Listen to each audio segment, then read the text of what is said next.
қараса бір портрет тұрады да, мен мына кісіні танимын ғой дейді. Тұрады да басқасы в смысле дейді. Мен күнде амандасамын дейді. Сөйтсе анау кісі осыдан бір 30 жыл бұрын қайтыс болып кеткен екен. Патыр-пұтыр менімен бірге жүгіреді артына қолайды кәдімгіше. Тіл келмейді тіпті жаңағы. Бана дірілдеп жаңағы айта алмай жатыр дейді, бір сөзін ғана айта алмайсыз Құранның дейді. Сөйтіп келеді де, менің қасыма келгенде үстіме құлайды ғой. Сол кезде сұрайды жалпы жын шығарған кезде жыннан сұрайды да жаңағыдай, сендер қалай кіріп кеттің, не үшін кіріп кеттің дейтін сияқты осындай сұрақтар болады да жынға қоятын. Сол кезде жынның айтуы бойынша жаңағыдай андайдан болған екен дейді да, әжетханада жаңағы сотка, телефон қараудан болған екен. Көрпенің астынан бір қол кіреді ғой дейді. Аяғымнан ұстайды. Аяғымнан ұстап, папа деймін ғой. Ұста қатты деймін ғой. Папам бача қатты ұстаған кезде бачаның қолынан жұлып алады. Аяғымнан ұстап тартқан кезде бачаның қолынан жұлып алады. Бача ұстай алмай қалады. Ұстай алмай В қалады. смысле, типа в натуре ма? В натуре, брат.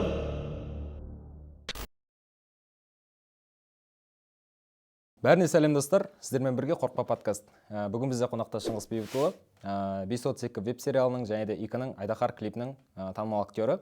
Және де келесі қонағымыз бұл Азамат Шакер, 02 және де сыныптас және де Мошенники веб-сериалының танымал актері. Енді жігіттер, подкастымыздың негізгі бөліміне көшпестен бұрын, жалпы өзіңіздермен бір жұмыс туралы сөйлесіп кетсек, қандай жобалар болып жатыр, қандай істер жасап жатырсыздар.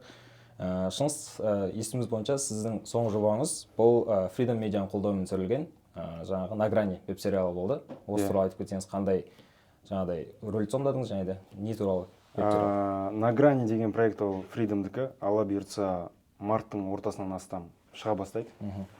Ол веб-сериал, саперлар жайлы, и мен өкінішке орай рөлім қандай екенін айта алмаймын. Потому что ол засекреченный болу керек негізі. Вот, қызық болады деп ойлаймын. Одан бөлек жақында Жошы хан деген кино шығады кинотеатрға. Ол жақта Жошы хан рөлін сомдадым. Жалпы осы. Азамат, жалпы өзіңізде қандай проекттер болып жатыр, жобалар болып жатыр? Соңғы рет естуіміз бойынша жаңағыдай өзге дайындықтың ресми амбассадоры болып тағайындалдыңыз. Жалпы осы жерде қандай сіздің тарапыңыздан қандай жұмыстар жүргізіледі амбассадор ретінде? Амбассадор ретінде мен Аян деген бауырым бар. Осы Алматы қаласында өзге дайындықтың негізгі бастығы, директоры. Сол кісінің ұсынуы бойынша мен сол компанияға амбассадор ретінде ұсынылдым және лицосы болдым. Тауарлар, украшение, жаңағы қыз келіншектерге жаңағы гауһар тастан жасалған, бриллианттан жасалған жүзіктер, алқалар деген сияқты. Сондай бір дүниенің амбассадоры болып тағайындалды. Керемет. Аллаға шүкір. Енді достар, подкастымыздың негізгі тематикасына көшсек, бұл жерде бізде Қорықпа подкаст, айтып кеткендей, Қорықпа подкастта біз бұл жерде қорқынышты оқиғаларды және де түсініксіз жайттарды, өзіміздің басымызда өткен жайттарды талқылайтын боламыз. Жалпы мистикалық, хоррор тематикасында болып өтпек. Жалпы сіздерде қандай хоррор оқиғалар болды, бастарыңыздан өтті, сол туралы айтып кетсеңіздер. Азамат, өзіңнен бастасақ. Қорқынышты оқиғалар негізі көп қой. Оның ішінде менде баяғыда өзім шешемнің туған жері бар. Мен Талдықорған қаласынан боламын, жалпы туып өскен жерім Жержан Жетісу, Талдықорған қаласы, Ескелді ауданы, Алдабергенов ауылы деген керемет ауыл бар. 2 мәрте социалистік еңбек Нұрмолда Алдабергенов атамыздың ауылы. Сол ауылдың ар жағына өте берсең, Текелі деген жер бар. Естігендер бар шығар. Естісеңіздер комментарий жазып кетіңіздер. Текелі деген қала, жалпы соның қасында Екпінді деген Жетісу деген ауыл бар. Менің мамамның жалпы сол туып өскен жері. Сол жерде бір шытырман оқиға болған, басымен өткен. Ол ауыл туралы жалпы бір үлкен бір аңыздар да бар негізі естуім бойынша. Сондай бір киелі, андай мысы бар ауылда. Бір күндері баяғыда мен 14 жасым екен, бала кездерде жастық шақ деп айтайыншы. Сондай кездерде үлкен ас берілді да ауылда. Ас беріліп, астан кейін барлығы қайтып бара жатты да, қонақтар қондайды, просто үйге қонамыз деп, үлкен үй ғой, мамамның қара шаңырағы сол үлкен үй. Барлығы үйге жатамыз деді да, үйге адамдар толып кетті. Сөйтіп маған жататын орын болмай қалды. Сыймай қалды. Иә, далаға жатамын деді, дала суық, жел соғып не болып тұрды да. Әр үлкен үйдің қасында кілет болады. Ас үй дейді, бір жақ кілет деп айтады. Қасымда қосымша соғылған үй жазда ыстық болғаннан кейін ететін жер. Сол жерге қонам дедім. Жалғыз өзің? Иә, жалғыз өзім. Сол ас үйге қонам дедім. Сол жерге түнем деп. Ас үйге жатқам. Болды, жатам осы жерде деп. Енді таудың қасында орналасқан ауылда үлкенше. Жатырым, ұйықта қаптым түнде. Түнде көзім ашылды сағат 3-тер шамасы. телефонымды ұстап жатырмын да. И бір момент өзімен өзім бір қорқыныш билейді ғой денемді. Өзімен өзім кәдімгі дірілдеп андай адамдарда болады негізі кездеседі ғой адамдар. Өзімен өзі, жалғыз өзімен ешкім жоқ. Андай гуілдеп дауыстар шығып жатыр да, денемді қорқыныш билеп, бір момент жел соғып бастайды далада. Деп енді анау ауылды жер. Бір кезде бір қорқынышты моменттерде де ужастарда да кездеседі ғой, тып-тыныш болып қалады ғой. Бір нәрсе болатын кезде тып-тыныш болып қалады ғой. Мә, не болады? Терезенің жанынан, терезе дейді ғой. Мен ана жақта біреу қарап тұр бар ғой, силуэт тұршы. Терезе мынандай жерде тұр, мен мынандай жерде отырмын. Анаға бүйтіп қарайын десем, қарай алмаймын бар ғой. Светі қосып қойған. Глеттің светі қосылып тұр, кәдімгі жанып тұр. Қарайын десем, қарай алмаймын. Кәдімгі дірілдеп кеткен қорқып тұрмын. Тың, терезе тоқылдап отыр. Бір кезде мәжуме қарамауым керек, телефонымды қараймын. Телефонымда қанша? 12% пе сондай зарядкаға қалды. Өшейін деп жатыр. А клет үйден кішкене алысырақ орналасқанда ортасынан жүгіріп өтуім керексің. Мен шыға алмаймын далаға. Бір кезде андай момент болды да, тып-тыныш болып қалды, тоқылдатқаннан кейін қорқып жатырмын. Есіктің түбіне, терезенің түбіне келеді. Ау дейді ғой. Бір нәрсе. Ит үреді да. Денем селк ете қалады, қатты қорқады. Телефонымда 3% зарядка. Не істеймін, дірілеп кеттім. Бір кезде жел бүйтіп соғады да, кәдімгі клеттің есігі фук келіп жұлынады ғой. Өзімен ешкім ашқан жоқ. Клеттің есігі ашылады, и бір момент клеттің сыртына андай шыбын, шіркей кірмеу үшін не қойып қойды андай? Перде. Сол перде жұлынады да ішке кіреді ғой, желмен бүйтіп кәдімгі. Андай светтер жыпылық болып отыр. Кәдімгі ужас болып отыр анау момент ше. Мә, қорқып дірілдеп жатқан кезде тыңқ свет өшіп қалды ғой. Кинода. Кәдімгі тупо свет жүк кетіп өшіп қалды ғой. Мә, мен ана іште до того дірілдеп қорқып кеткенім ше, дірілдеп кеттім бар ғой, айғайлап жатырмын, не болды? Сол моментте телефоным зарядка өшеді ғой. Зік кетті. Мә, ана іште бар ғой андай, айғайлап жатырмын, құр айғай просто көмектесіңдер деп айғайлап жатырмын ше. Андай бір нелер қозғалып кетті ме, кілем қозғалып жатыр ма, өзімен өзі бірнеше отыр. Бір кезде клеттен силуэт кіреді ғой бүйтіп. Болды, сөзді қаттым ғой мен кәдімгі. Болды, мен біткен жерім осы дедім. Осы деп па соңғы. Қарапты сөйтсем, нағашым екен сөзді деген. Не болды дейді, айттым, осындай случай болды. Біздің ауылда бола берді, кездесіп. Айттым, мен сен жақпады. Сөйтіп үйге кіргізген, сондай бір қызық. Силуэт сол жаңа нағашыңыз болсын ғой? Жоқ, нағашым емес негізі. Нағашым мен дауысымды естіп, айғайымды естіп. Нағашым ғана айқайыңызға келіп қалды. Примерно былай келген кісі ғой. Жоқ, маған сонда мына жерде ой бар да, бұл жерде кім терезені тоқылдатты. Және де есік қалай ол желден жұлынып кетпейді ол есік. Ол точно нағашың емес қой дейсің ғой. Вот, нағашым емес, мен нағашымнан сұрадым да, ол қалай? Сен ба деп, жоқ мен үйден келдім дейді да. Кім деген сұрақ. Сондай бір оқиға болған қызық. Кішкентай кез дейсің ба? Менде де кішкентай кезде негізі болған. Қазір Рамазан айы ғой. Как раз сол Рамазан айында болған ситуация. Бізде мынандай тема. Райондағы балалармен түнде далаға қан қуудың амалы ғой. Үйден сұранып кетесің. Қадір түнге кеттім, ұйықтамайын дейсің да. На самом деле райондағы скамейкаға барасың, әңгімелесесің, ойнайсың, қуасың, в общем. Сондай болып кетті. Бірақ бір 10 шақты бала, 15 шақты бала жиналатын біз всегда. Сол кезде бір 13 шақты бала отырмыз. Үшеуміздің ба, төртеуміздің ба, ниетіміз бар мешітке баруға. Қалғандардың желаниесі жоқ. Қалғандары отырады да, короче. Давай шик дейді, короче, сондай бір темалар бастайды. Қадір түнде. Ол кезде біз просто смыслын білмейміз ғой, қадір түннің смыслын. Ол кезде бізге чисто қызық көру ғой. Сөйтті, давай шик дейді, біреу қатып алған ол кезде еще. И бір кезде тұрады да балалар, кеттік қыздарға дейді ғой. Бір қадір түнде, түнгі сағат 1-2 ма сондай шамасында ана 10 шақты бала кетеді қыздарға. Сөйтеді да сендер 2-3 бала қалдыңдар. Қалдық. И біз не істейміз білмей күтіп отырған аларды. Просто отырмыз. И в какой-то момент бір 40 минуттан кейін ба бағанаға кеткен балалар мешітке бармаймыз дейді вообще. Жүгіріп келе жатыр ғой, прикинь. Көзінде жас толып кеткен. Мешітке бара жатыр ғой, прикинь. Мешітке жүгіріп бара жатыр. Сосын что не болып қалды десек, оказывается, олар сол қызға барған, терезесін тоқылдатқан, қыздың орнына апасы шыққан. И апасынан қашайын дейді да, толпой жүгіре бастайды.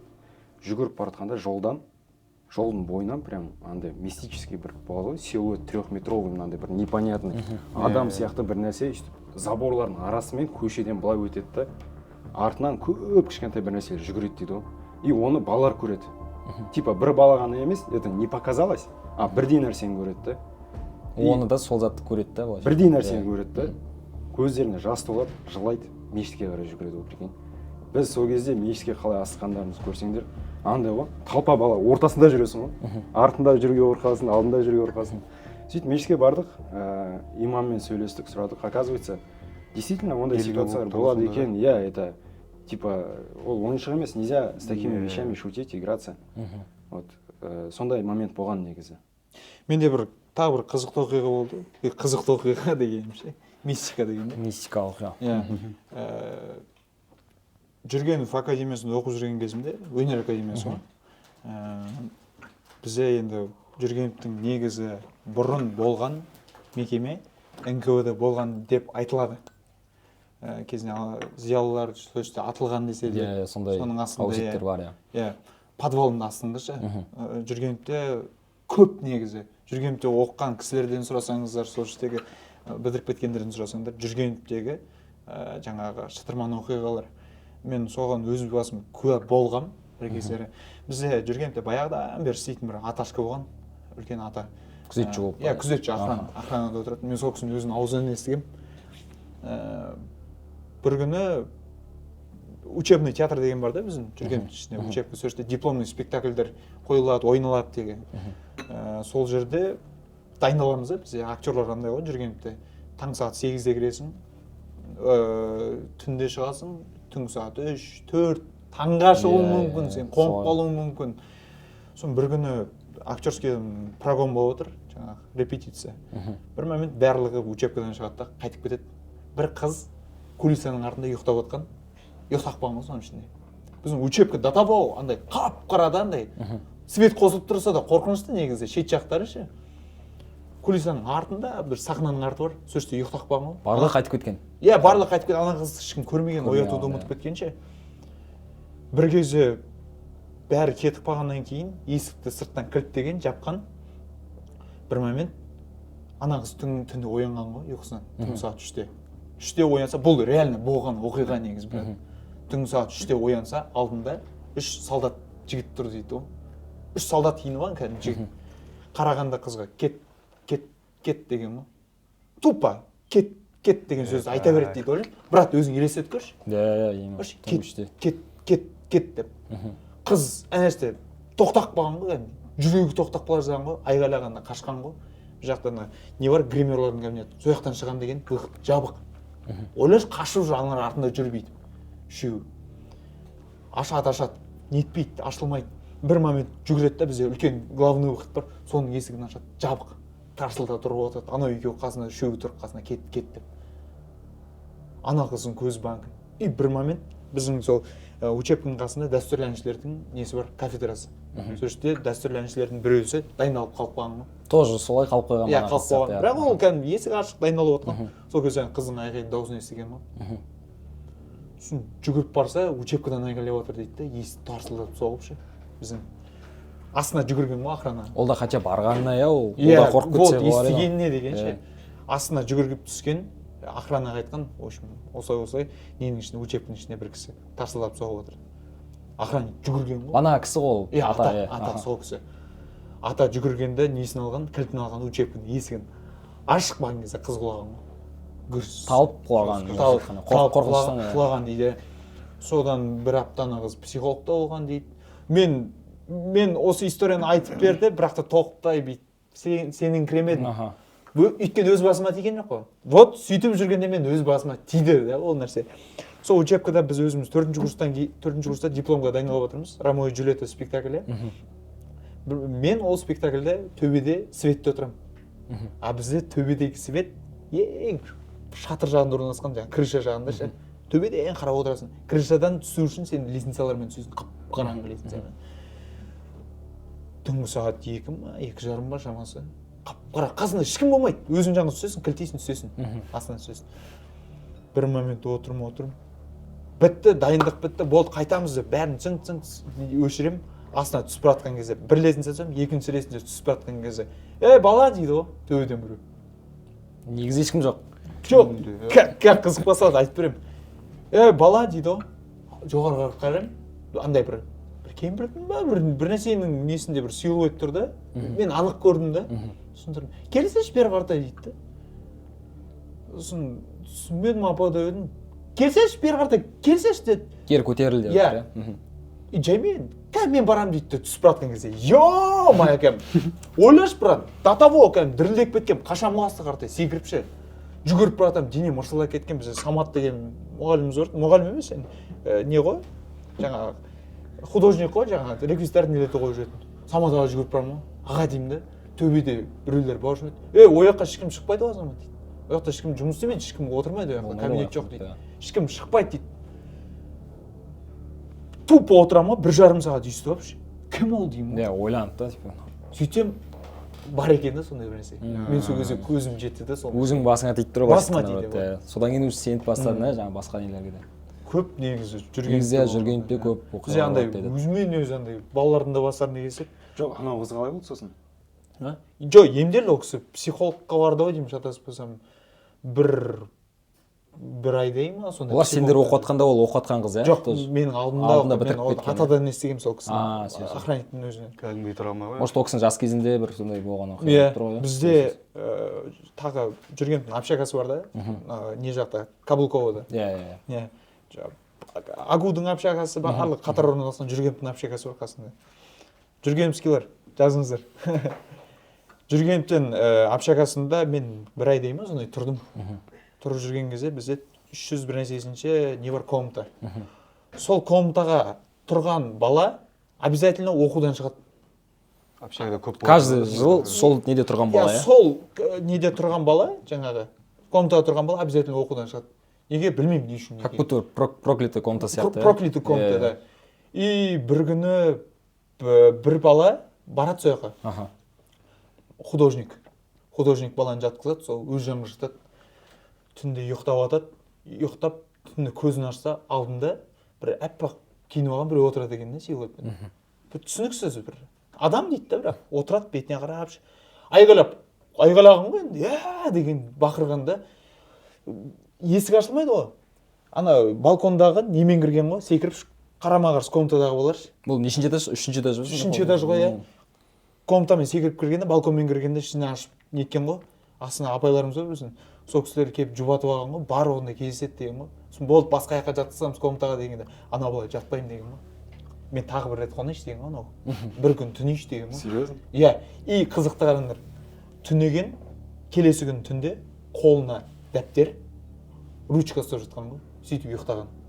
Көзін ашады, ана отыр, соны суретке салған ғой. Прикинь, брат. Художник бала ғой. Художник бала ғой. Қарап отырып, қорқып отырып суретін салған ғой. Анау бүйтіп отыр дейді да, бүйтіп суретін салған. Сол суретін көрдік біз, брат. Андай кім? Ван Гогтың ба бір суреті барған да. Аузын ашып тұрады ғой. Соған ұқсайды негізі. Бірақ та суретін салғанда бетін шималақтап тастағанда бүйтіп мен сол кезде денем тітіркеніп кеттім. Мен содан кейін Офигеть. Ол бала не істеді, содан кейін оқудан шығып кеткен жоқ па? Жоқ, ол шықпады. Басқа комнатаға көшіп шығады, суретін салып отыр. сондай бір оқиға оқиға керек болған. шығар, оған батылып керек шығар ондайға. Сондай нәрсе. Жоқ, көремін деген. Салып біткеннен кейін не дейді? Прикинь, салып. Болды, кете берді. Бекос, сенде қандай оқиғалар болды мысалы өзің басына? Короче, жігіттер, мен Атырау облысы Аханбет ауданы Таңдайтын ауылдан боламын. И, короче, біздер кішкентай кезінде примерно 7-8 класс оқимыз, жас балаларымыз. Ойын баласы дейміз ғой. И біздер ойнайтымыз. Кешке қарай обязательно сағат примерно түнгі 11-12-лерге дейін ойнайтымыз. Ата-аналар, мамалар қуып келетінше кездер, кішкентай кездерде. Сөйтіп, біздер жасырмай қойтымыз түнге қарай. Қылыспақ дейді ғой. И, короче, мынандай оқиға болды. Біздер жігіттермен жасырмай ойнап, примерно 15 бала. 15 баламыз. Соның біреуі жұмады, и қалғандарымыз уже тығылатын жеріне жалып кеттік, тауып алды уже біреулерін. Уже мәйт тамы дей ма қалай сіздерде? Бейт басына тығыламыз ғой біздер уже мына жерде. Уже санайды, бастап бәріміз уже бейтке қарай фук кіріп кетеміз. Каждыйымыз тығыламыз. И көп жерде білмеймін, жерде неде орналасады да, біздерде мысалға біз жақта үлкен бір салмат, 4 бұрыш сол, таспен қоршап. И, короче, татауы андай не ғой, ішінде есігі бар бейттер болады. Үлкен қылып істеп салған. Үлкен қылып есігі бар бейттер болады, ішінде терезелері бар. Мазар дей ма ондай? Иә, мазарлар болады. И 4 баламыз, 4 бала сонда сол жерге тығыламыз ғой. 4 бала мазарды ішіне тығыламыз. Сөйтіп есігін ішіне жауып аламыз. Получается, ана труппен бірге сол жерде жатсыңдар, иә? Орта жатсыңдар. иә ортада Иә. сол мәйіт адам жатыр короче топырағы үйіліп тұрады ғой енді. Сөйтіп короче мынандай болды. Топырақ үйілді. Күлуге болмайды ғой негізі. Алла сақтасын. Болмайды ғой. 4 баламыз сол жерге тығыламыз. И ар жақта дауыстар шығады уже іздеп жатыр жігіттер, балалар іздеп жатыр. Төртеуміз тығылып отырмыз. Қызық қой сол жерде. Қорқыныш дейтін жоқ ол жерде. Сөйтіп тығылып отырмыз. И дауыс уже жайлап бәсеңдейді ғой. Уже бізді іздеп жүрген жоқ әлі ешкім. Шығайық деген әңгімеге келеміз. Сөйтіп есікті жайлап тартамыз, ашайық деп. Есік ашылмайды. Темірді де тартып жатырық, уже қорқа бастаймыз, ашылмағаннан кейін, есік ашылмағаннан кейін. Сөйтіп уже айқайлатып бастадық, көмек сұрай бастадық, айқайлап. Ешкім келмейді вообще көмекке.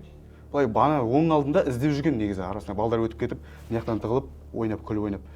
Соның бәрі уже жоқ, мына сәтте жоқ ешкім. Сөйтіп төртеуміз бір-бірімізге қарап, уже қорқа бастап, есікті тартып алдық. Шығатын вариант вообще жоқ, никак. Сөйтіп бірге төртеуміз қосылып жылаймыз ол жерде. Төртеуміз қосылып жылаймыз, есік ашылмайды.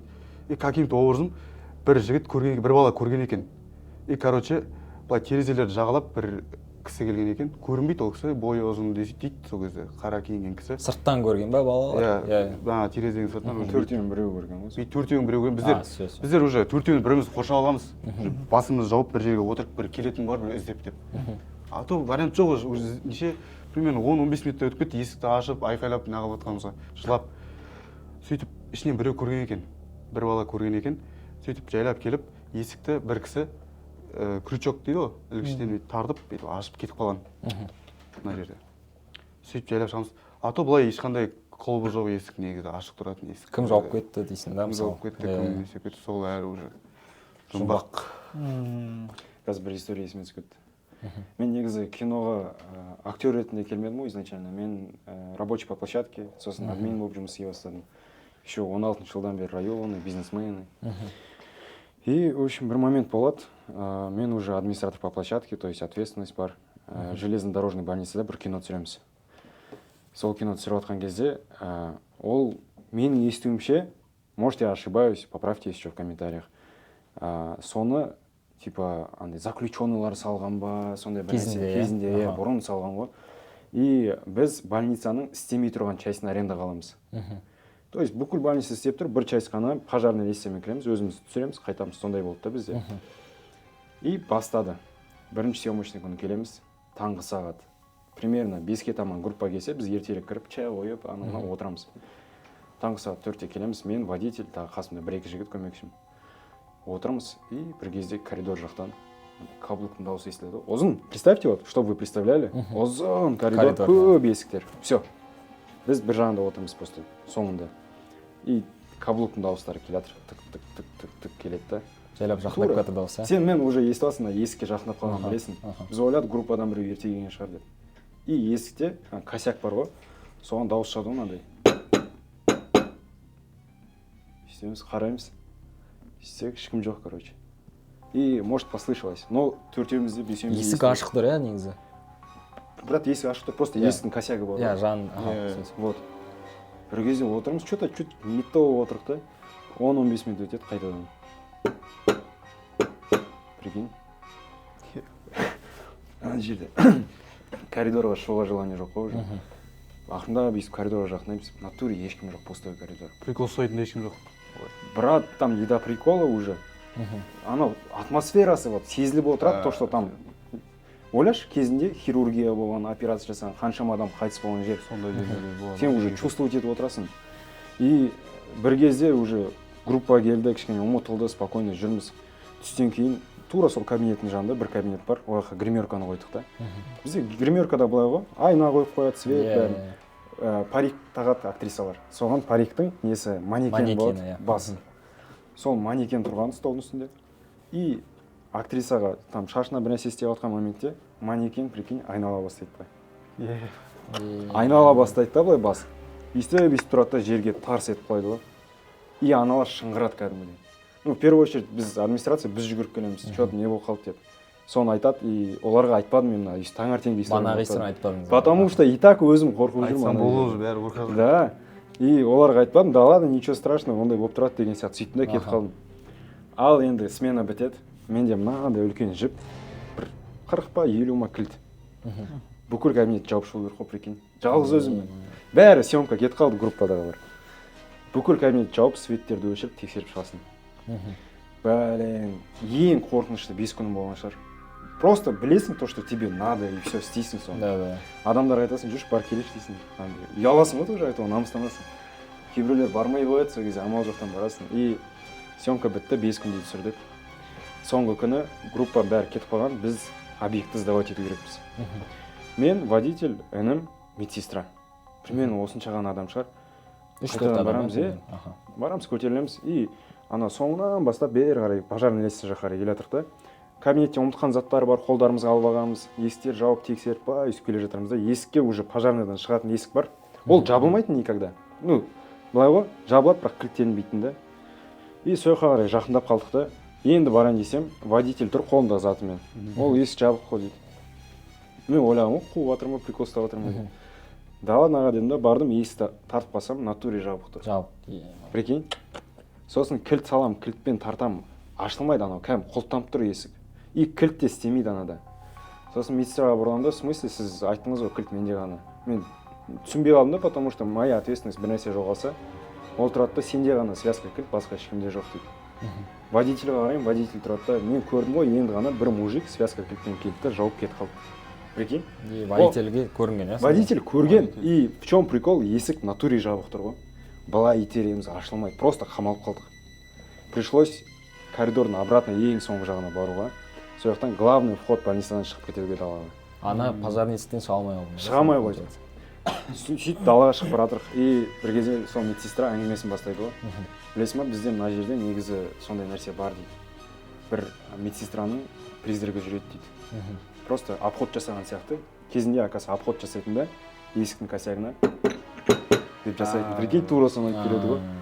Я мурашка кетеді ғой былай по телу. Сөйтіп соны айтады, сосын бір жас қыз жұмысқа орналасқан. Бір 2-3 ай жұмыс істеп жүреді. И андай ғой, жас болған соң бәрімен амандасып, танысып сөйтіп жүреді. Бір күні бір кабинетке кіреді, қараса бір портрет тұр. Тұрады, мен мына кісіні танимын ғой дейді. Тұрады да басқасы, в смысле дейді. Мен күнде амандасамын дейді. Сөйтсе, анау кісі осыдан бір 30 жыл бұрын қайтыс болып кеткен екен. Бірақ күнде жүреді ана қыз. Ана қыз көріп амандасып жүреді. Қалай ол? Вот, и егер анау ситуация болмағанда, допустим, таңертең мынау ситуация, манекен құламағанда, есік жабылмағанда мен сенбеуші едім. Қалай, обычно сен страшный нәрселерге сенбейсің, пока сен өз басынан өтпегенше. Соны маған айтып береді медсестра. И жол бойы кетіп бара жатыр да, я понимаю, қазір по-любому жоға жаққа барып, ана есікті жабу керек, либо ашу керек, тексеру керек в любом случае, потому что это твоя ответственность. Қасыма врачкамды алып аламын, медсестраны аламын, үшеуміз көтерілеміз. Водитель бармайды ғой, прикинь уже. Өйстіп ақындап көтерілеміз. Есікке жақындап қалсақ, есік прикинь, мынандай шел ашық тұр ғой просто.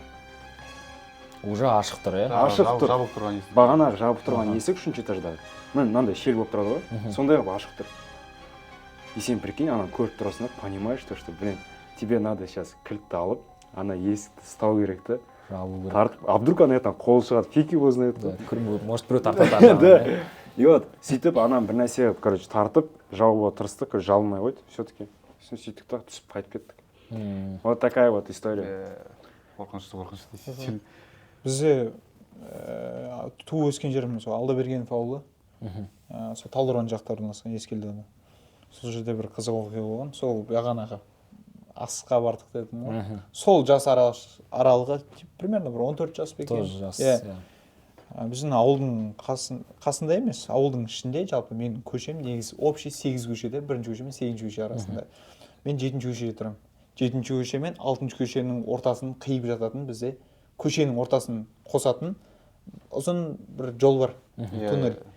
Туннель, андай туннель болғанда да андай туннель емес. Ағашпен өсіп кеткен ғой, қоршалып өскен 500 метр ортасы. Анау көшеден анау көшеге өту үшін 500 метр. И мен бізде андай нәрсе болатын, Бисек деген адам болған, марқұм қайтыс болып кетті. Сол кісі постоянно кішкентай кезімізде ойнап жүрген кезде сол жерлерде төмпешік бір нәрсе жасатын. Ойлайтын андай бір топырақтардан жиналған бір нәрсе деп. Сөйтсем могилалар дейді да, атам айтады. Сол кезде келіп Алматыдан келіп айтады да, бұл жерде могилалар кішкентай балалардың. Қалай деп сұрадым. Сөйтсем кезінде бұл жерде интернат болған дейді да, үлкен ауылда. кезінде шешек ауруымен ауырған дейді. Жаңа шешек ауру дейді, ветрянка. Иә. Соның емі болмағаннан кейін, сол кезде емі болмағаннан кейін, балалар қайтыс болғаннан кейін сол жерге көме берген ғой. Ол могилада Қоршалмаған ештеңе істемей просто иә, көме берген. Типа үйдің астында жатуы да совет мүмкін. кездерінде емес сол кезде. Иә, примерно сол кездерде. Может, ол жерге үстіне уже үй салып тастады да там. Мүмкін. Мүмкін, иә. Бірақ араларында бар да төпешіктер. Менде бір қызық оқиға болды. Сол жерлерден бізде сол екі көшенің ортасын қосып жататын біздің ауылда үлкен әңгіме бар да. Типа ужасов дейді да, туннель ужасов дейді. Екі ортадан өту қиын адамдарға. Күндіздің өзінде андай атмосферасы ауыр да. Бір күні мен түнде өтпейтін ол жерден. Бір күні футболдан келеттік та балалармен. Неден? Бако деген досым болдым, Бақберген. 6-шы көшеден ары қаратай кетіп қалды оның үйі. Мен туннельдің ортасымен 7-ші көшеден қиып өтуім керек. Түн. Андай болып тұр ғой, тұман ғой. Атмосфера бүйтіп жаман болып тұр өзі ше. Тұман болып, андай ай біртүрлі полнолуние болып тұр. Кәм в точь болып тұр ғой ужастың ше. Мен жерде 500 метр өтуім керек. Қар енді жапалақтап жауып жатқан кез. Қазір 1, 2, 3 деймін, жүгіріп өтем деймін ғой. Ешкім мен нетпей қалады деп өз-өзімді санап Арасы примерно 500 метр. 500 метр ортасы. Енді неше тұраңыз бар да екі орта тұралы. Елестер жүреді, неше түр түсініксіз бір дүниелер жүреді дейді да. Полный барлығын басымнан шығардым да жүгіремін ғой. Күдік ортасымен жүгіріп кетіп бардым. Ортасына келген аяғым лақтырады ғой. Қар ғой енді. Бүк аяғым сая жерге құлаймын ғой. Қыс па не? Иә. Тура рэкеттерді сайын құсап жатырмын ғой жерде ше. Жатырмын. Тұрайын деймін, тұрғым келмейді ғой брат. Жаймен бүйтіп тұрам. Тұрған моментта артында бір нәрсе тұрған байқаймын ғой. Брат, это менде болғаны реально ше. Артында бір нәрсе тұрған байқаймын. Тура осы жерінде тұрады ғой. Бір шаг аттаймын, алға қаратай. Обратно жүреді да, менімен бірге. Типа андай бір позиция ұстанып алдым да. Мен оны байқап тұрған жоқпын. Ол мен байқап тұрған. Как будто ничего не было, сияқты жүре берейін деп па? Жаймен 3-4 шаг аттаймын, жүремін, қасымнан жүріп Қалмайды. Артыма қарам береді, бірақ басым бұрылмайды, қарамын мен. Андай да енді, Алла сақтасын, бастырыласың ғой. Сондай состояниеда нәрсе кетіп баратырмын.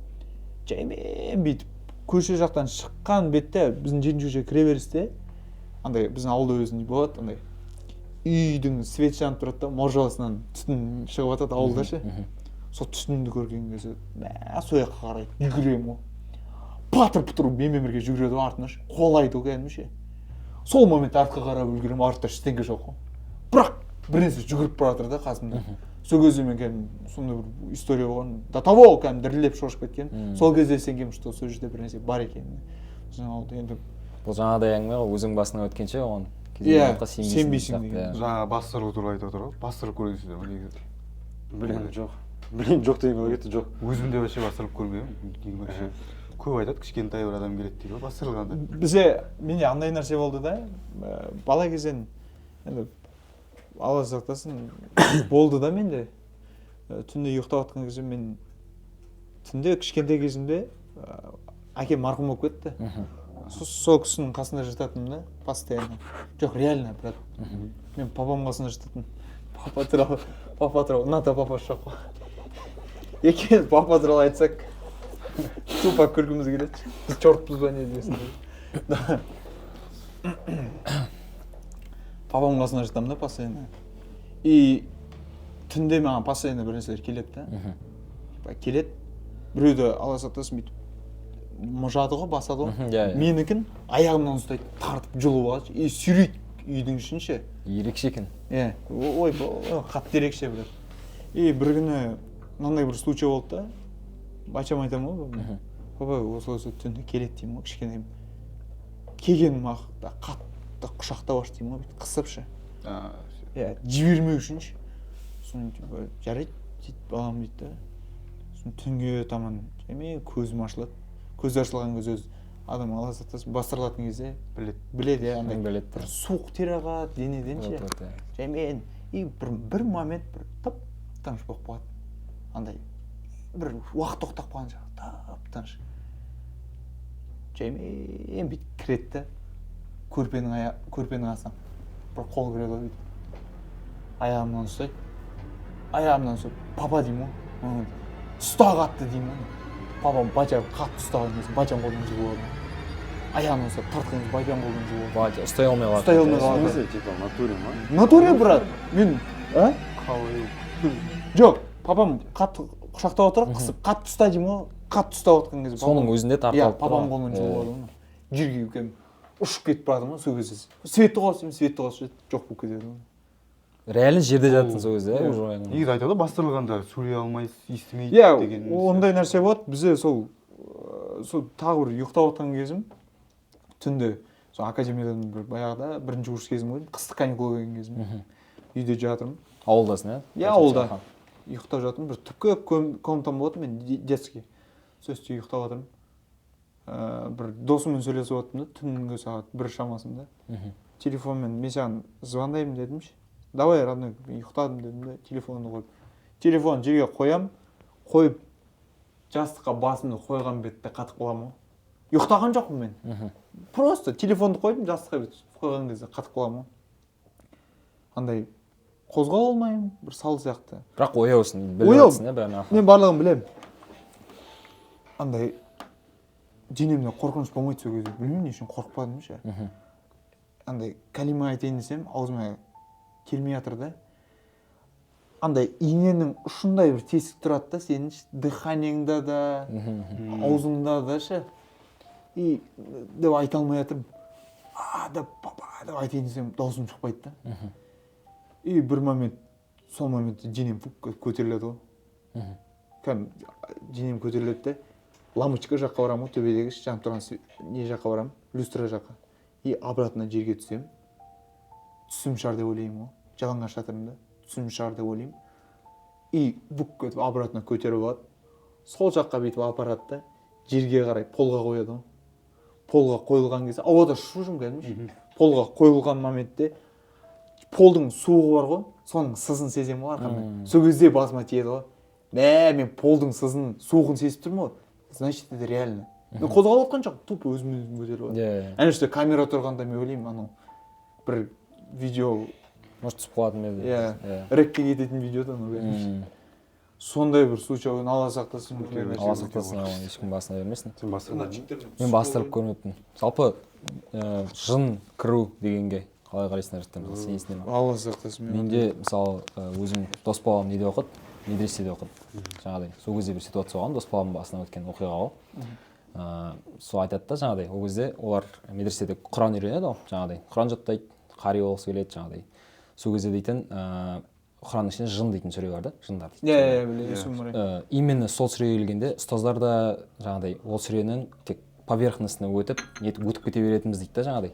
Басқа Құран несін бәрін тәпсірлеп келеді да жаңағыдай, түсіндіріп аяттарын келеді да, именно жындар дейтін сүреге келгенде жаңағыдай ол сүреге қатты тоқталмайтынбыз дейді. Біз соны түсінбейтінбіз дейді да, не екенін, типа былай келеді да, именно сол сүреге келгенде тез айтып кетіп қалады дейді да, ары қарай басқа сүреге өтіп кетеді дейді. Сол кезде жаңағы түсінбейтінбіз дейді, жаңағыдай ұстаздар көп бізге ол туралы нетпейді дейді, айтпайды дейді. Сосын бір күні біздер бір 5-6 бала болып жиналып кешке қарай осындай түннің ішінде 2-3-терде жаңағыдай бір комнатқа жиналып сол жын сүресін оқыдық дейді өзіміз. Құранды ашып, жаңағы не болады екен, осы неге деп жаңағыдай бар ғой. Одан бұрын сондай бір заттар еститінбіз дейді, жаңағы жындарға қатысы бар, жаңағыдай оқығанда жындар келуі мүмкін дейтін сияқты бір заттарды еститінбіз дейді. Сөйтіп жаңағыдай комнатта отырып соны оқыдық дейді бәріміз. И басында бір-екі рет оқимыз, ештеңе болмайды дейді. И айналдырып оқи береміз дейді жаңағыдай сүрені. Как будто эффекті болар деп оқи береміз дейді. Бір кезде бір 5-6 рет оқып тастағаннан кейін уже дейтін жаңағыдай бір бала ортамыздан жаңағыдай қуып бастады дейді уже жаңағыдай біртүрлі заттар істеп басында сөйлеп андай өзімен өзі сөйтіп бастады дейді. Біздер басында жаңағыдай прикол ұстап отқан бала қойшы деп жаңағыдай бүйтіп нетпей ақ қой енді ойнатпай ақ қой деп отырдық дейді да басында. Ана бала дейтін бір кезде бүкіл жаңағыдай комнатта тұрған бүкіл кроватьты былай аударып тастайды дейді ғой кәдімгі. Біз уже шошып кеттік, уже түсіне алмай жаттық дейді. И біз дейтін жаңағыдай эффект болу үшін есікті типа кілтеп қойғанбыз дейді. Типа как будто қорыққанда ешкім шығып кетпеу керек типа бар ғой. Сөйтіп эффектті жасап қойғанбыз дейді. квестті қолдан жасап отыр ғой. Иә, қолдан жасап отыр былайша айтқанда. Сөйтіп жаңағыдай ана бала дейтін құтыржы дейтін ненің ішінде, комнатның ішінде ешкім әліміз келмей алды дейді. Ана керемет болып сүре оқып отқан бәріміз уверен болғандар. қарапайым жаңағыдай ықылас сүресінің өзі тілімізге келмей қалды дейді ғой былайша айтқанда. Типа тіл келмейді дейді вообще бана дірілдеп жаңағы айта алмай жатыр дейді да, бір сөзін ғана айта алмайсың құранның дейді да, жаңағы өзімше қорғанайын деп. Соған ұстаз деп бақырып жаңағыдай шақырып жатыр дейді бәрін. Енді пока ешкім естімей жатыр дейді да. Сосын бір кезде жаңағыдай комнатта батарейка болды дейді. Ол кезде баяғы советский батарейкалар, қалың жаңағы чугунный батарейкалар былайша айтқанда. Былай ұзын комнат, ұзынымен тұр дейді да былай. Соны бір кезде бана бала барады да, тартып соны бүкіл қатарымен жұлып алады дейді бүкіл батарейканы. Шошып кетті. Сол кезде бір бала барып ана қалтырап болсын жаңағы есікті ашып қашып жаңағыдай ұстаздарға барып шақырып келді дейді да. Сөйтіп ұстаздар келіп барып ұстап жаңағыдай сол жерде ұстаздар оқып сөйтіп жаңағыдай ол баланы тыныштандырып алыпты. Потом жаңағыдай енді сол баланың нелерін шақырады, ата-аналарын шақырады жаңағыдай. Осындай болып жатыр балаңыз деп жаңағыдай келіңіз деп сөйткен ғой. Сол кезде потом баланың есіне жиғаннан кейін бала өз-өзіне келгеннен кейін сұраған ғой, типа, сен өзің жалпы соны білесің ба? Осындай істедің ғой, сен мынаның бәрін қопарып тастаған сен десе, бала айтады дейді да, мен дейтін өзімді от третьего лица қарап отырмын дейді, как будто. Менің өзім бір бұрышта бүйтіп отырмын дейді, қорқып, өзі-өзімнен қорқып. Сенің барлығының жүгіріп, қашып жаңағыдай нетіп жатқандарың, бақырып жатқандарың бәрін көріп отырмын дейді да, былайша айтқанда. Ал ана бала мен өз-өзімді сыртымнан көріп отырмын дейді. Менің жаңағыдай қопарып бәрін жаңағы батарейканы жұлып алған бәрін білем, бірақ мен от первого лица бір басқа біреу істеп жатқан сияқты дейді да, бірақ мен өз-өзімді көріп отқандай болдым дейді. Как будто мен бұрышта бір жаным шығып кетіп, рухым сыртынан қарап отқан сияқты болдым дейді да, жаңағы былайша айтқанда. Содан енді потом ұстаздар жаңағыдай баланы оқытқан, жаңағыдай өздері жаңағыдай не рақилар келіп, жаңағыдай руқия оқып, сөйтіп жаңағы жын шығарады ғой. Сол кезде дейтін сол кезде сұрайды жалпы жын шығарған кезде жыннан сұрайды да жаңағыдай, сендер қалай кіріп кеттің, не үшін кіріп кеттің дейтін сияқты осындай сұрақтар болады да, жынға қоятын. Сол кезде жаңағыдай енді жынның айтуы бойынша жаңағыдай андайдан болған екен дейді да. Жаңағыдай әжетханада жаңағыдай сотка, телефон қараудан болған екен.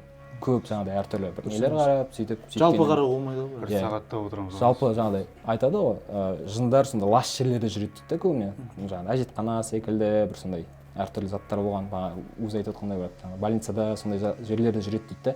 Сол жерде жаңағыдай оның сот телефон қарап, берекетін алмау керек екен жаңағы жындардың.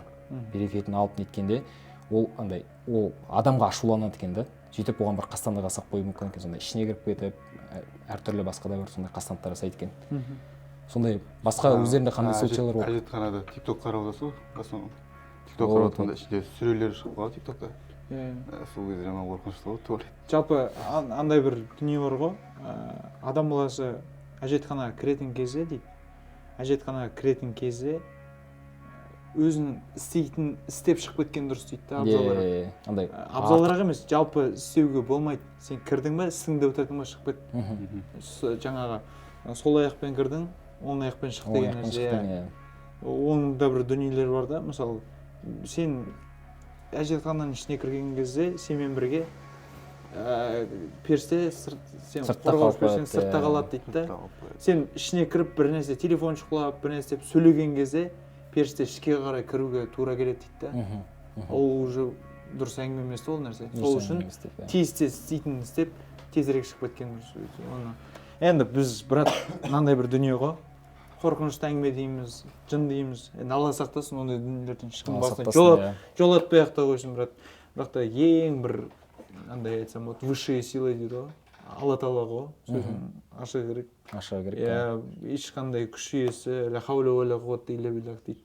Ешқандай күш иесі жетпейтін, жалпы әлемнің басшысы, барлығын жаратушысы, мейірімді Аллахым. Сол кісіге, сол Алла Тағалаға берік болған дұрыс деп ойлаймын. Өзің таза жүрсең, ровно жүрсең, жаңағы дәретпен жүрсең, ондай дүниелер жоламайды деп мен ойлаймын. Сосын жаңағыдай өзіңмен андай сол нелерге өзің барып тиіспеген дұрыс сияқты, жаңағыдай өз-өзіңе тілеп алып жаңағыдай бар ғой, соны шақырайық дейтін сияқты бар, сондай заттар істемеу керек негізі барынша. Иә, көп айтылмау керек заттар ғой негізі. Басында бағанада сенімді болды медреседегілер да. Олар да өздерінше сенімді болып тұр ғой былайша айтқанда. Менде мынандай оқиға болды. Бұл оқиға көбіне айта беремін негізі. Әлі күнге дейін өзім басымнан өткен айта беремін, осы түсінбеймін не болған. Или біреу әзілдеді ме маған, или короче тағы да кішкентай кезімізде ғой, соның көбі. 5-ші сынып оқимыз. Примерно көбейту кестесін жаттайтын кездер ғой да, 5-ші көбінде. И біз жақта, батыс жақта, короче, қараңғы тез батады, кеш батады. Сөйтіп сағат 5-6-ларда шығамыз, сағаттан 7-лерде сондайда шығып қаламыз. И 5-ші сынып қыста и мұғалім алып қалады бізді сабақта. Көбейту кетесің 2 бала алып қалады досымды. Досымның есімі Дулат. Екеумізді алып қалады. Сөйтіп көбейту кетесің жаттап сол сабақта шығамыз. Көп пол жуып, еден жуып апайлар. Сөйтіп қалып қояды, сөйтіп шығып кетеміз мектептен. Шығып үйге барамыз. И бірінші ситуация сізге айтып берейін. Короче, біздің үйдің артқы жағында бір апа бар, Гүлнар деген апа болған. Апа, короче, ішетіні бар, арақ ішетіні бар. Сөйтіп ішіп, короче, темекісі кілемге тас салып, сөйтіп үйі бірге өртеніп кеткен өзімен бірге. Ол шынымен болған, мен үйдің өртеніп жатқанын өзім кішке примерно 5-6 жасымда көрдім. Үйдің өртеніп жатқанын көрдім көзіммен. Пожарныйлар келіп өшіріп. Ол үй қазір типа көп андай қорасының несін шығарады деген сияқты, боқтығын шығарады деген сияқты. Орны қалған. Ол жер кәдімгідей жер болып қалған қазір. Сол жермен негізі үйде әкелеріміз айтады, сол жермен өтіп бара жатқанда іштеріне бисмилля деп айтып өтіңдер деп. Соны ескеріп аламыз. И енді бағанағы бірінші ситуацияға оралайық, сабақтан шыққан. Біз екеуміз сабақтан шыққанда екеуміздің үйіміз көрші бір-біріне. И ортада бір прожектор бар. Ата мен әженің прожекторы. Свет қой прожектор, короче, свет бүкіл үйімізге түсіп тұрады свет. И ол светтің жарығымен үйімізге жетіп алатынбыз. Адам жүрген жерге жаңағыдай. Жоқ, сол ортада жанып тұрады свет қой, үлкен прожектор. Сөйтіп солмен үйімізге жетіп алатынбыз қорықпай. Сөйтіп бір күні, ал кейде жанбай қалған кездерінде біріміз мойнымызға шығып, стакетник ағашқа шығып, сөйтіп светті жағатынбыз. И бір кезде екеуміз үй жаққа келеміз, светі өшіп тұр. Әдеттегідей біріміз мойнымызға шығып, менің мойныма шығып, свет жағады, қосылмайды свет. Жанбай қалған. Бізде ситуация мынандай бірінші рет болып тұр уже. Свет қосылмай қалған. Сөйтіп екеуміз бір-бірімізге қарап, уже не істейміз? Біріміз шығарып тастаймыз ба или қалай? Давай былай келсек, и сен менің атымды айтасың, мен ауыл деп айтамын, и мен сенің атыңды айтамын, сен ауыл деп екеуміз үй жаққа солай жетіп алайық деймін. Бір-біріне айқайлап. Біріміздің атымызды айтып айқайлап, Дулат, Бегәлі, осылай. И бастаймыз, давай кеттік бастайық. Дулат деймін, ау дейді. Бегәлі деймін, ау дейді. Солай үйге деймін бір 2-3 рет айттым. Әлі де уже айтатындай бар. Көріп кететін Дулатты мен. Түнде болса да. Сөйтіп үндемей қалады. Дулат деймін, ау деген дұрыс шықпайды. Уже. Уже тұрып қалам. Уже не болды екен маған деп. И біз дәл сол Гүлнар дейтін апаның үйінің қасында тұрмын мен. Өтіп бара жатырмын көшемен. Солай не де болса да енді жүре берейін ары қарай бірдеңесін көрейін деп үй жаққа қарай жайлап жүріп келе жатырмын. Прожектор жоқ. Прожектор жоқ, қап-қараңғы. Қап-қараңғы. Мүлдем көрмейді, сәл қардың несімен айдың жарығымен көрінбесе примерно. Сөйтіп келе жатырмын, бірақ алдымнан үлкен бір примерно кішкентай болса білем, примерно бойы 2 метр ана. Үлкен бір адам көрінеді. И оны мен вообще не деп ойламаймын, қорыққан жоқпын одан. И адам келе жатыр, алдымнан былай өтіп келетін шығар деп ойлаймын. Бұл жаққа жанымнан келе жатқан көшедегі адам болды. Сөйтіп қасына өтемін да, и ана кісі мен былай қашсам, менімен бірге былай жолыма түседі ғой ізіме, қардан қашсам. Саған қарсы келе жатыр ғой. Қарама қарсы. Сөйтіп келеді де, менің қасыма келгенде үстіме құлайды ғой ана кісі. Үстіме құлайды. Құлағанда сәл әліңге сезетін еді ғой. Курткасын болса да, кішкене киімі болса да. Бірақ ана кісі құлаған бойы уже айқайлап, уже паника ана жерде. Айқайлап бірден кетіп қардың арасынан киіммен үстіне шығып кетемін ана кісінің астынан. Астынан әзер шығам. Сөйтем де үй жаққа қарай жүгірем. Кешір. Саған келе жатыр. Тақалды да, үстіңе құлап қалды ма? Үстіме келіп құлады ғой. Қашып та үлгермейсің ана жерде. Үстіме келіп құлады. Үлкен кісі кәдімгідей, бойы үлкен. Үстіме келіп құлады. Құлағаннан кейін уже айқайлап жатырмын. Маскасы деп ойладым мен кәдімгідей. Маскасы келіп құлайды ғой. Сөйтіп астынан шығып үйге қарай қашам. Уже ананың дыбысынан, қардың дыбысынан естіп кеттім, артынан қуып кетқан, қуалап кеткен. Сөйтіп үйге қарай қашып, жүгіріп воротадан қолымды салып, есікті ашып үйге барып, айқайлаймын. Әжені шақырамын, әжемді. Әже деп айқайлаймын. Әже шығады. Екеуміз кеттік. Не болды? Сайын бәрін айтып беремін, осылай не болған. Сөйтіп бірге қолымызға фонарик ұстап, банағы жерге барамыз, айналып қайтадан. И банағы жерге барсақ, ешкім жоқ. И құлаған ізіміз де жоқ, тек менің өзіме жүгіріп келген ізім бар. Осындай тема, бірақ андай деп ойлаймын, қорыққанға көз көрінеді дегендер бар ғой. Жоқ, қорыққанына көз көрінеді болғанда. Басында болғаннан кейін сен білесің. Содан Құдай біледі деген әңгіме Сол ғой. жаман басқаға айтсаң сенбей қояды көбінесе. Маскасы бар деген сияқты әңгіме айттым, үйдегілер де сенбей қойды оны даже. Білмеймін, Дулат Бала қайда ғой, болдың ет десем, бала сен саған. ау деп айттың ғой деген әңгімесі де бар уже. сөйтіп солай жетіп алдық біздер. бірақ дулат досың жетіп алғанда үйге Иә. ол аман есен барған тоже үйіне. Бір түсінбейтін, аман есен барған иә. Бір түсінбейтін, ана жерде вообще із жоқ ешқандай. Мүлдем көрінбейді. Сол жағына әлі күнге дейін түсініксіз. Бізде вот взрослый өмірде уже осознанный кезде болған ситуациялар бар да.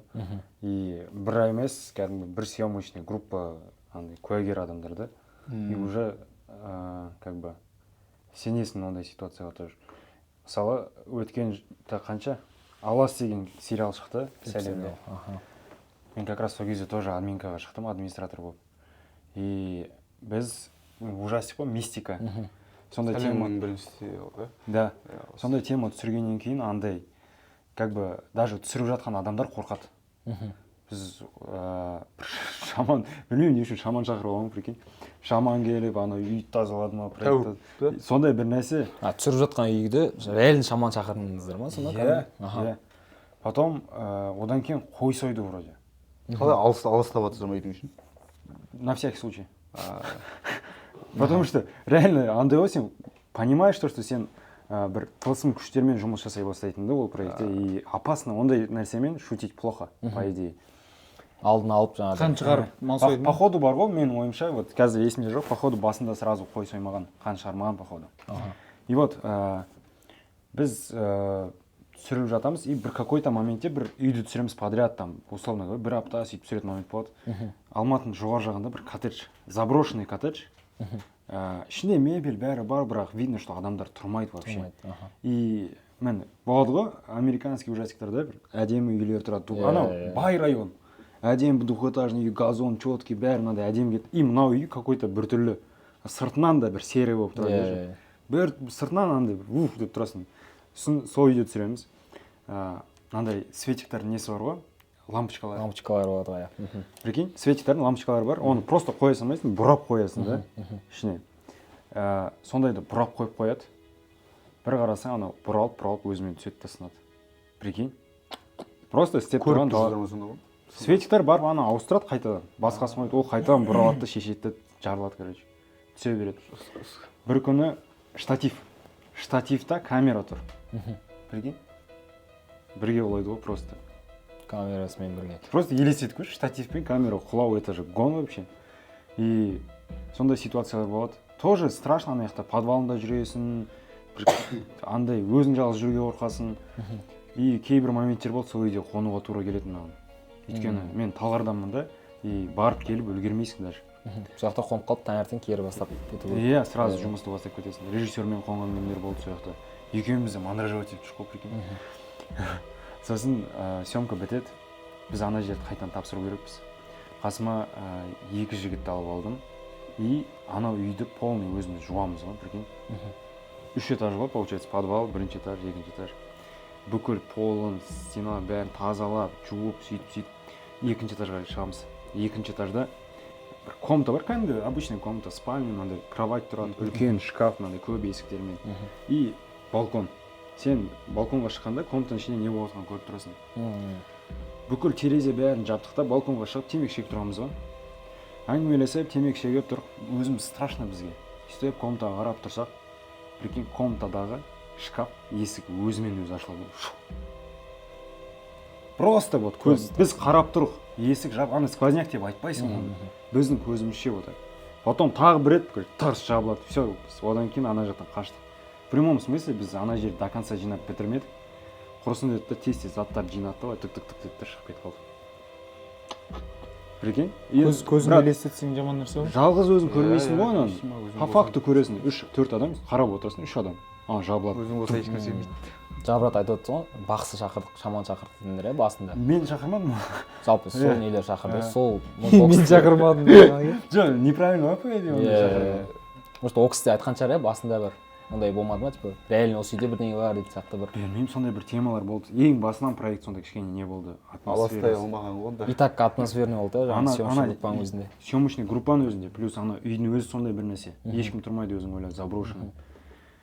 Сондай жерде натуре жерде заброшенный бір. Ну да. Бұрыннан бері салынған больница дейсіңдер ма, театрларда да болады. Біз бір рет Театрларда көп. Съемкаға барғанбыз. Менде немене? Съемкада ғана екен ғой. Бір Югорский театр, кажется, қателеспесем, Наурызбай батырдың бойында, сол ма? Егор театр Алматыдағы. Иә. сол жерге барамыз. Краткий история ғой, просто бір момент көріп қалған. Группаның бәрі бірінші этажда түсіріп отыр, екінші этажда туалет бар. Туалетке барам. Коридордың ар жағында туалет бар, жуынып ары бері шығып бара жатамын да. Обратно кетіп бара жатсам, стенаның бойымен қап-қара бір нәрсе прикинь. Келе жатыр ғой маған. Просто ана лестницадан мынандай бір пролет бар ғой, секіргенсің ғой. Лишь бы анау қуып жетпесін деп. Сосын көтерілмедім ояққа. Жалпы театрларда өзің көп жүресің ғой, брат. Мысалы, неге сол театрларда көп болады деп ойлайсың, мысалы, өзің жеке ойың? Мен андайда толыққанды бір андай білмейді екен, бірақ естігенмін осы историяны ше. Бұны айтпай ақ қояйын, брат, керек емес. Лучше не надо. Бұл скрытый әңгіме, брат. Брат, сен айт, сен келіскенбіз, ашығынан сөйлесеміз. Басқа бір әңгіме қозғасам, біз академияда группаластарымыз болып, бір рет жігіттердің мейрамы, қай? 7 май ма? 7 май, иә. 7 майға группадағы қыздар бізге не үлкен үй жалдады да, коттедж. Не тейік, мейрамдарын тойлайық деп күтіп алды. Алматының шетінен алыпты да, тоже бір коттедж. Тура сен айтқан сияқты брат. Подвалы бар астында ше. Бірақ подвалы андай ашылып жабылатын емес. Лестницаның астынан қарап қалсаң, подвал ұзын. И ана үйге кірем, мен ешкімге білдірткен жоқпын негізі. Үйдің іші суық болады андай.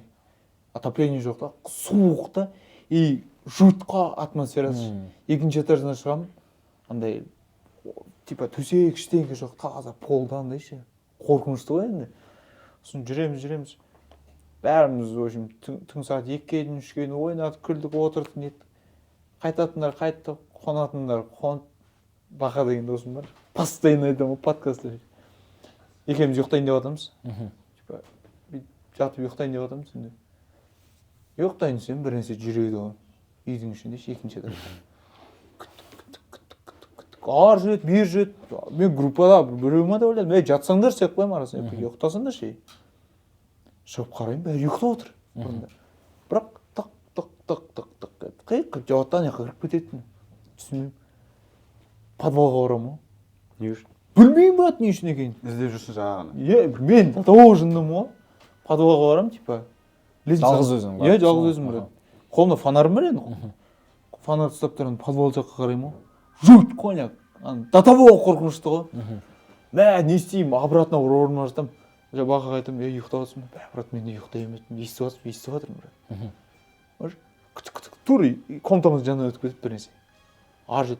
Адам кәдімгі. Жүреді. Дейді, өтіп кетеді, дауыспенші. Ойлашы, брат, ұйқы жоқ тупа. Мен ойлаймын, қайтып кетейікші деймін, жата салайық, қаяққа барамыз, қыстың түнінен. Сөйтіп. Бітеді, уақыт. Таң атады, бір сағат 9-ға таман екен, жарық болып, бәріміз тұрып атқан кез. Жәмен бүйтіп, ары бері жүріп, терезеден қарап қалсам, тура үй тұр, үйдің ар жағында могила тұр ғой, орыстардың могиласы. Басында байқамағансыңдар оны. Мен вообще түнде келдік қой, просто қараңғыда. Таңертең көргендері түнде көрсеңдер болды. Может, таңертеңгісін келдік, қарап қалдым. Тура үйдің воротаның ар жағы орыстардың могиласы бастап кеткен ғой. Ё-моё деймін ғой, анан қарап тұрып ше, біз қаяққа қонып шыққанбыз дедім. Қайдан алғансыңдар вообще? Бізде бір дүние болды да. Сол осы 2 жыл бұрын ғой, жаңа айтып отырмын ғой. Әкем қайтты да өмірден. Әкеммен андай болатын, екеуміздің отношениямыз. Мен досым сияқты да, прям жақын екеуміз. Ең жақын адамдардың бірі болды да енді өмірде. Әкем қайтқаннан кейін әкемді жерледік. Жерлегеннен кейін 2 күннен кейін келіп, мен жүргенім келіп спектакль ойнаймын. 2 күннен кейін келіп. Комедия, брат. 2,5 сағат па сонда ойнаймыз бір спектакль. Главный рөлдамын. Ол оңай емес, еще бізге жоғарыға бизнес темпо ретінде тез ойнайтын спектакль ше. Еще деп күлесің ана спектакльде. Енді өзің елестет көр. 2 күн бұрын жерлегесің. Қайғыдан келіп. Мен одан елемедім. Оның артынан съемка басталып кетті маған бір фильмнің. Одан жүрім, одан елемедім. Бір 2-3 ай өткеннен кейін өмірімде бір дүниелер басталды менде. Панический атака деген. Бұл андай бір дүниеде, білмеймін енді, бұл да хоррорға жатады негізі. Адамның өзінің бір хорроры бұл ішіндегі. Алла сақтасын, ешкімнің басына бермесін, болмай ақ та қойсын. Сол дүние басталды, андай өзіңмен өзің шумняк істейсің. қорқыныш біреу келе жатқан сияқты өйтіп андай өзіңмен өзің болады иә дірілдеп андай мына жерімде бір комок тұрады Иә, иә. қысады деген сияқты ше сондай дүние мен андай бір өмірім бір серый өмір болып кетті андай серый дегенде андай көбісіне елестейді ғой андай серый сияқты деп нёқ деген ше жоқ ЧБ өмір ЧБ болып кетті ЧБ деген серия. прикинь прям жан жағым бәрін солай көремін түнде ұйықтай аламын кәдімгі дірілдеймін қалдылаймын қорқамын білмеймін бір нәрсе қорқамын дірілдеймін шошимын өзімнен и психологтарға барамын психологтардың айтуы бойынша осындай өмірде адам бір жақыннан айырылған кезде болмаса адамның бір түсініксіз бір күтпеген жерден бір проблемаға келіп қалса осындай дүниелер болады екен да өмірінде андай адамның ішінде өзінің бір бөлінетін бір нәрселер бар екен токсиндар деді ма сондайлар иә гормондар өзгерістен кейін осындай бір дүниеге ұшырайды бірақ уақытша бүйтіп болатын нәрсе бірақ осыдан шығып кеткен дұрыс дейді да алла сақтасын қазір әйтеуір аллаға шүкір ондай жоқ иә дейсіз да? жоқ ондай жоқ емес бар но анда санда енді болады бірақ бұрын құдай сақтасын алла сақтасын бұрынғыдай емес жаймен қайтып келеді шүкір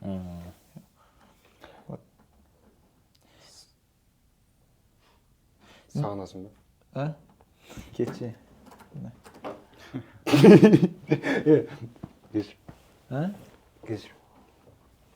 деп жылап қалсаң отырып жынды подкасттың үстінде жылап жоқ бір бірімізге қайғылы подкаст болып кете ма ол бізде мә айтпай ақ қойшы керек емес иә жыла подкаст деп Не ғой, мынандай момент болады. Меніңше историялар бітіп жатқан сияқты. Бір история айтып кетейін.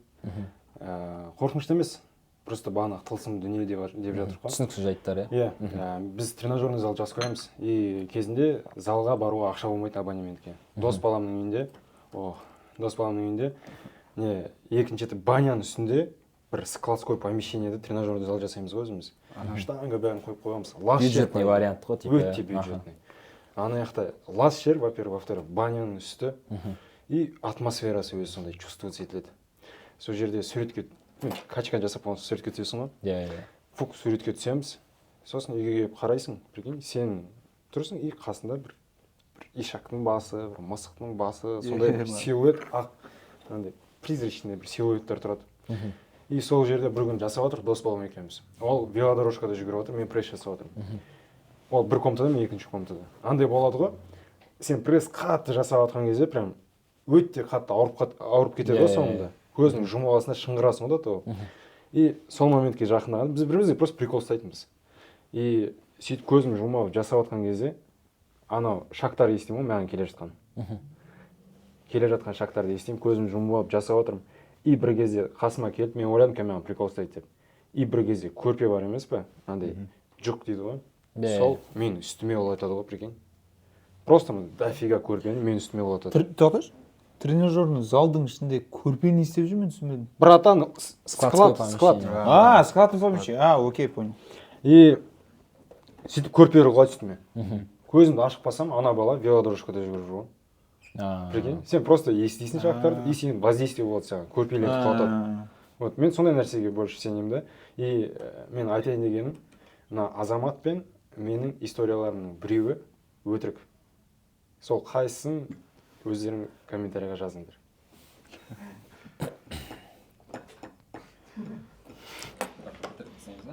деп камераға қарап тұрсың ойшы адам зритель шошып кетеді ё-моё шақырғандарыңызға үлкен рахмет алла разы болсын жігіттер осындай қорқыныш ситуациялар көп болсын. иә істеріңе алла тағала береке берсін өсе беріңдер өне беріңдер брат сіздер өссеңіздер біз қуаныштымыз осылай елеп ескеріп осындай Азамат Шыңғыс дейтін бауырларыңыз бар деп елеп ескеріп шақырғандарыңыз үлкен рахмет творчестволық табыстар тілеймін өсулер тілеймін үлкен рахмет. Ал енді көрермендер, егер сендердің бастарынан осындай бір ситуациялар өтсе, комментарийға жазып кетіңіздер. Ең көп лайк жинаған история бізден бір сыйлық болады.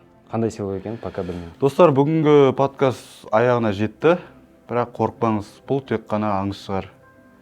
Бәлкім бұл әңгімелерді өміріңізде көріп қалуыңыз ғажап емес. Каналға тіркеліп, лайк басып қолдап кетсеңіздер, алғысымыз шексіз.